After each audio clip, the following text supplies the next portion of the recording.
और आप सबों को पता है कि 2025 में बिहार विधानसभा का चुनाव हुआ और ये चुनाव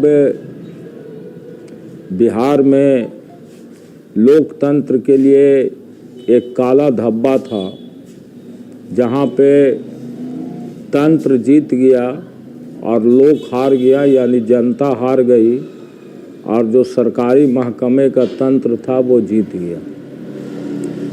खैर, जिस रूप में भी हो, बिहार सरकार को यदि जनता ने मैंडेट दिया तो सरकार चल रही है। हमारे और आपके कहने से तो सरकार, यदि हम कहेंगे कि गलत है तो गलत तो हो नहीं जाएगा। तो अब जब ये सरकार चल रही है तो माननीय मुख्यमंत्री जी ने Greenidge world book of record में भी अपना नाम दर्ज कराया कि नीतीश कुमार पूरे देश में पहला ऐसा मुख्यमंत्री हुए जो सबसे ज़्यादा बार मुख्यमंत्री के रूप में शपथ लिया। और शपथ लेने के बाद उन्होंने कहा कि हमारी प्राथमिकता है कि हमने बिहार के अंदर इंफ्रास्ट्रक्चर को मजबूत कर दिया है, अब हम बिहार को एक विकसित प्रदेश बनाना चाहते हैं। तो विकसित प्रदेश में उन्होंने कहा कि 7 निश्चय पार्ट 3 बिहार के अंदर हम लागू करेंगे, जिसमें बिहार को जो बेरोजगारी का दंश झेलना पड़ रहा, उन लोगों को रोजगार और नौकरी 1 करोड़ लोगों को देने का काम करेंगे 5 साल में। दूसरी बात उन्होंने कहा कि काम के अभाव में जो लोग बिहार छोड़ करके दूसरे प्रदेश में चले गए, पलायन हो गया जिनका, हम उनको काम का अवसर बिहार में ही देंगे और बिहार वापस करेंगे। तीसरी बात उन्होंने बिहार के विकास के लिए ये भी बतलाया कि बिहार का विकास तभी संभव है जब बिहार में इंडस्ट्रियल ग्रोथ होगा और साथ में आईटी सेक्टर को मजबूत किया जाएगा।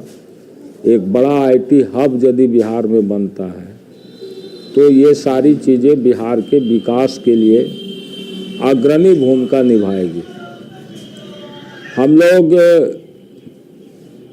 सरकार बनने के बाद इंतज़ार कर रहे थे कि एक अच्छा बिहार देखने को मिलेगा, क्योंकि इस बार बहुमत भी उनको प्रचंड है, कोई माइनॉरिटी की गवर्नमेंट नहीं है, फुल मेजॉरिटी की गवर्नमेंट है और इनका गठबंधन भी पुराना है, कोई नया गठबंधन भी नहीं है।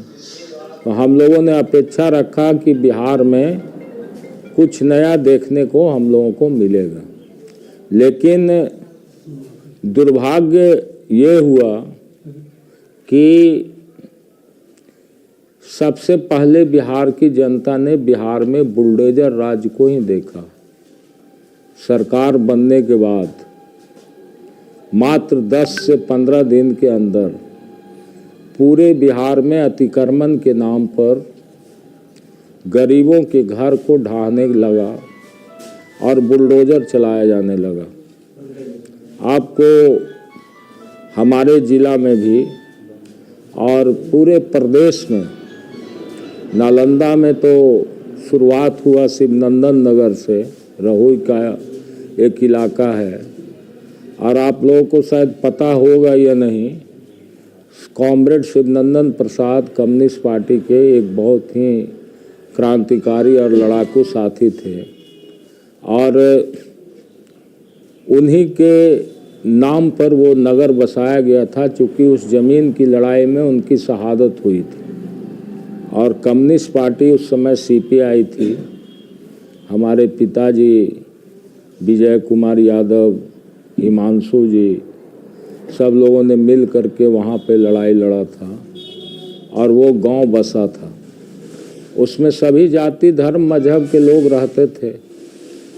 तो जब घर टूट रहा था तो महिलाएं रो रो करके चिल्ला रही थी और कह रही थी कि 10,000 रुपया के फेरा में हमने पड़ गए, जो घर वो हमनी के जा रहा है, हमनी के तो ठग ले थे।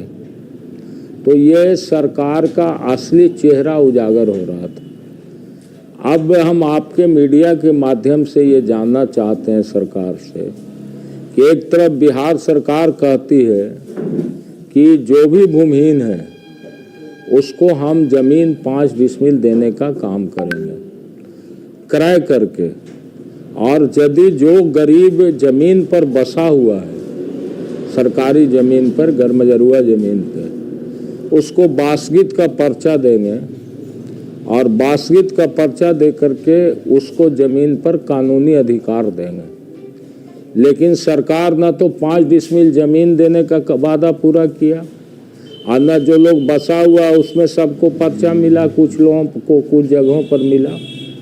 लेकिन अभी भी बड़े पैमाने पर हम अपने यहाँ इस्लामपुर में ही हजारों एकड़ ज़मीन है जहाँ पे कम्युनिस्ट पार्टी के नेतृत्व में हमारे पिताजी ने गरीबों को बसाने का काम किया था, और ज़मीन अभी वो जोत आबाद कर रहा। सूढ़ी में मदन मोहन लाल एक महंत थे, उनकी 240 एकड़ ज़मीन थी। सारा ज़मीन वहाँ के गरीबों के बीच बांट दिया गया और सारा गरीब अभी उस पर खेती कर रहा। सुनील मुखर्जी नगर है संडा के बगल में, मुबारकपुर का टोला है, उस ज़मीन में गुरसहाय लाल एक ज़मींदार थे, उनकी ज़मीन का जमाबंदी रद्द करा के गरीब बसा हुआ खेती बाड़ी कर रहा। बगल में ही मोहिद्दीन नगर है, भोला नगर है, ये सब संडा पंचायत में हजारों मजदूर इन गाँव में बसे हुए हैं। आपके बेसमक में चंद्रमा नगर है, वहाँ पे मजदूर बसे हुए हैं। फजिलापुर के बगल में नाथुन कैलाश नगर है, वहाँ पर गरीबों को बसाया गया है। आप बहुत सारे ऐसे गांव हैं, डेवरा में, केवाली में, इन सभी जगहों पर गरमजरुआ ज़मीन पर मजदूर बसा हुआ है। अब हम लोगों को डर ये सता रहा है कि ये जो अतिक्रमण के नाम पे लोगों को निर्वासित कर रहे हैं, तो कहीं जो सैकड़ों साल से बसा हुआ है, जो तवाद कर रहा है, उसको भी निर्वासित करेंगे। तो निर्वासन की प्रक्रिया यदि ये होगी तो निश्चित रूप से गरीबों के पेट पर लात पड़ेगा, और गरीब कहाँ जाएगा, कहाँ से अपने घर परिवार को चलाएगा। और सरकार की ये प्राथमिकता है और माननीय सुप्रीम कोर्ट का फुल बेंच का वर्डिक्ट है कि आप किसी को यदि बेदखल करते हैं तो बेदखल से पहले उसके पुनर्स्थापन का व्यवस्था कीजिए। विस्थापन यदि करते हैं तो उसके पहले उसका पुनर्स्थापन होना चाहिए। आप उसको जगह बताइएगा कि कहाँ जाएगा।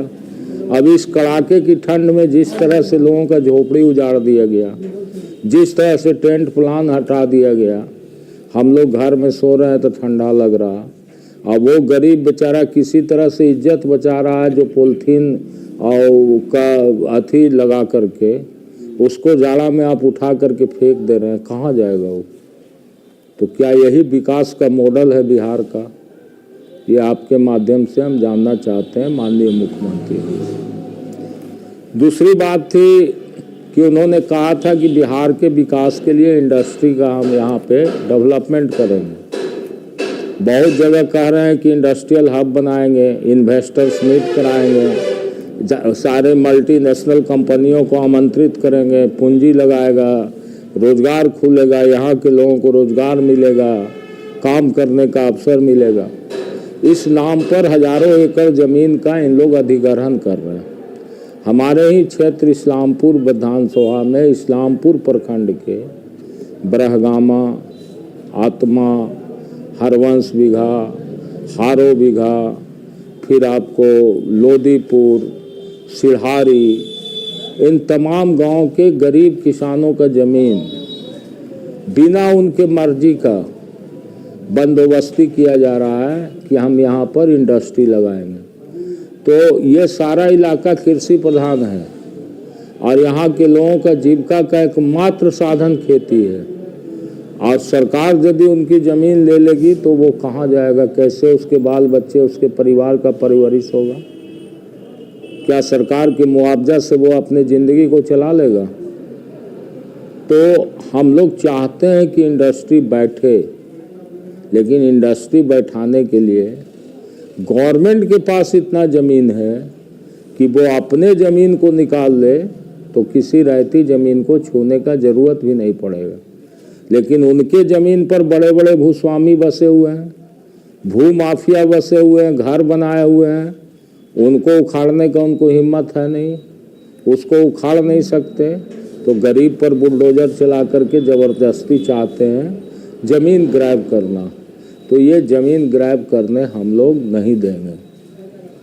तीसरी बात थी कि प्रधानमंत्री आवास योजना के तहत फिर सर्वे करा रहे हैं। इसके पहले भी सर्वे हुआ और इसके बाद अभी दोबारा फिर इसी वित्तीय वर्ष में हो रहा।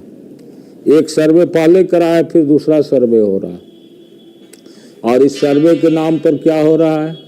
गरीबों से पैसा उगाही हो रहा, 1000, 2000, 4000, 5000 रुपया ले रहा। दूसरी बात है कि सरकार की वित्तीय स्थिति इतना खराब है कि 2024-25 में जो सर्वे हुआ और जिन लोगों को इंदिरा आवास आवंटित किया गया उसको बनाने के लिए एकमात्र पहला किस्त जारी हुआ, दूसरा और तीसरा किस्त का पैसा उसको नहीं दिया गया। हमारे मुखिया, हमारा पंचायत समिति दिन रात गाली सुन रहा जनता का ये लोग कि भाई पैसवा मुखिया जी घरवा बना दिली, पैसवे न मिल रहा है। तो मुखिया पंचायत समिति तो घर से देगा नहीं, सरकार का पैसा था, तो इनके पास पैसा नहीं है। भारत सरकार ने स्पष्ट रूप से कह दिया कि बिहार सरकार अपने खाता को रिजर्व बैंक के साथ मर्ज करे और हम रिजर्व बैंक को पैसा देंगे तब बिहार सरकार पैसा ले। क्रेडिट का बात यहाँ उठ रहा, कारण क्या है? बिहार का बजट है भाई साहब 3 अरब 22,000 करोड़ रुपया का और 2 अरब 75,000 करोड़ रुपया बिहार सरकार पर लोन है। तो ये जो लोन है, ये लोने का भरपाई में 92,000 करोड़ रुपया इंटरेस्ट जाता है इनका। तो इनके पास एसेट कहाँ है? तो अपने पदाधिकारी कर्मचारी को तो वेतन नहीं दे पाएंगे। तो विकास और वेलफेयर अलग चीज़ है, विकास अलग चीज़ है। ये दोनों का काम कहाँ से होगा, भगवान मालिक है। तो पूरे तौर पर बिहार में कोई बदलाव की स्थिति नहीं है। इन लोगों ने संविधान को, कानून को ताक पर रख करके इलेक्शन कमीशन बेशर्म बेहाया बन करके सरकार की गलत नीतियों के साथ खड़ा होकर के जनता का वोट लुटवा दिया। जनता का मैंडेट कहीं और चुनाव कोई और जीतता है। एक ही तरह का वोट एक ही उम्मीदवार को कितने विधानसभा क्षेत्र में आ रहा है। ये सारी चीज़ें प्रमाणित करती है कि ये सारा जो था व्यवस्थित रूप से एक बड़े रैकेट के द्वारा ये सारा काम का अंजाम दिया गया और सत्ता में ये आना उसी का प्रतिबिंब है। इसलिए हमारे नेता तेजस्वी यादव जी ने कहा है कि 100 दिन तक हम लोग बिहार सरकार को देखेंगे कि बिहार सरकार क्या कर रही है, नहीं कर रही है। 100 दिन के बाद हम भी चलेंगे जनता की अदालत में, गांव में जाएंगे, इलाके में जाएंगे, लोगों से मिलेंगे और बिहार की तस्वीर जो है राज्य सरकार और केंद्र सरकार को दिखाने का काम करेंगे। और इस तस्वीर को बदलने के लिए जनता के बीच पुनः जाकर के उसको आंदोलित करने का और उसको उत्साहित करने का काम करेंगे। ये हमारे नेता का नारा है। तो आज चूँकि हमने खड़मास के बाद जनता दरबार का शुरुआत किया है, हम पहले भी जब तक एमएलए रहे जनता दरबार लगाते रहे। आज भी मैं अपने को एक राजनीतिक कार्यकर्ता मान करके, समाज सेवक मान करके अपने लोगों की समस्या के लिए, जनता की समस्या के लिए हमने घोषणा किया था चुनाव हारने के बाद ही कि मैं जनता के बीच ही रहूँगा और प्रत्येक सोमवार को इस्लामपुर में और एक मंगलवार को एकंगरसराय में जनता दरबार लगाने का काम करेंगे। तो आज हमारा यहाँ शुरुआत है, कल एकंगरसराय में होगा। यही आज का प्रेस कॉन्फ्रेंस का मुख्य मुद्दा था। और बाकी जो योजनाएं थी बिहार सरकार के द्वारा 2025-26 का, बहुत सारी योजनाएं लंबित है, काम नहीं हो रहा। आपके माध्यम से हम सरकार को आगाह करना चाहेंगे कि जो नया रोड बनाने के लिए टेंडर हुआ, उस टेंडर की प्रक्रिया को फाइनल करके रोड शुरू किया जाए। पुल का टेंडर का प्रक्रिया समाप्त हो गया है, पुल में काम लगाया जाए। आपको बगल में चुल्हन बीघा में छिलका बना दिया गया, लेकिन पैन का निर्माण नहीं हुआ, सिंचाई कैसे होगा? उस छिलका से कोई फायदा नहीं हो रहा है, तो वहाँ पे छिलका का निर्माण हो। फल्गु नदी जो हमारा है, उससे यदि हमारा पैमार को जोड़ दिया जाता है तो पूरे दक्षिणी पूर्वी इस्लामपुर के इलाका को सिंचाई का कोई दिक्कत ही नहीं होगा। तो ये सारे मुद्दे हैं जो कि पूर्व से ही कार्यरत हैं। इसको जिम्मेवारी बनती है कि वर्तमान जो यहाँ के प्रतिनिधि हैं वो सरकार के ही दल के हैं, उनको इन योजनाओं को लागू कराना चाहिए। और सब ये योजना पारित है और 3 महीना सरकार गठन हुए हो गया, काम नहीं हो रहा। Who is responsible for that? Responsibility तो किसी को लेना होगा। इसलिए इन सारी योजनाओं को कार्यान्वित किया जाए। इस्लामपुर नगर परिषद जो हमारा एक बड़ा डेजर्टेड, ये बड़ा पॉपुलेटेड इलाका है, यहाँ पर हमने 6 बड़ी योजनाओं की स्वीकृति दिलाई थी। 3 योजना में काम शुरू हुआ है। एक बाजार का रोड जो है वो बन रहा है, स्टेशन वाला बन रहा है, एक बन गया काली स्थान वाला। बरबीघा एक रोड है, इतना कंजेस्टेड है, इतनी खराब स्थिति है कि आदमी पैदल नहीं चल सकता। उसका टेंडर का प्रक्रिया कब फाइनल हो गया, ठेकेदार काम नहीं लगा रहा। करबलाह का रोड है, हमारे मुस्लिम भाई मुहर्रम का पर्व फिर आ रहा, कितना कठिनाई है करबलाह में जाने का, और उसको देखते हुए हम लोग रोड स्वीकृत कराया, लेकिन उसमें ठेकेदार काम नहीं कर रहा। तो उसमें काम कराने की ज़रूरत है। कोविल में हमने तलाई का जीर्णोद्धार के लिए पैसा दिया था, वो काम भी पूरा नहीं हुआ है। तो ये सारी चीज़ें जो है हम लोग के टेन्योर का, जब ये वित्तीय वर्ष भी ख़त्म हो रहा है और काम शुरू नहीं होगा तो कैसा विकास भाई? कौन सा विकास का बात?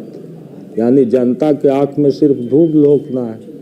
इसलिए हमारा मानना है कि ये सरकार जिस रूप में पहले थी आज भी उसी रूप में है, कोई बदलाव नहीं है। बिहार में अपराध बढ़ा है, बिहार के अंदर भ्रष्टाचार का वही हालत है, पलायन का वही स्थिति है, बेरोजगारी की वही हालत है, शिक्षा की वही हालत है।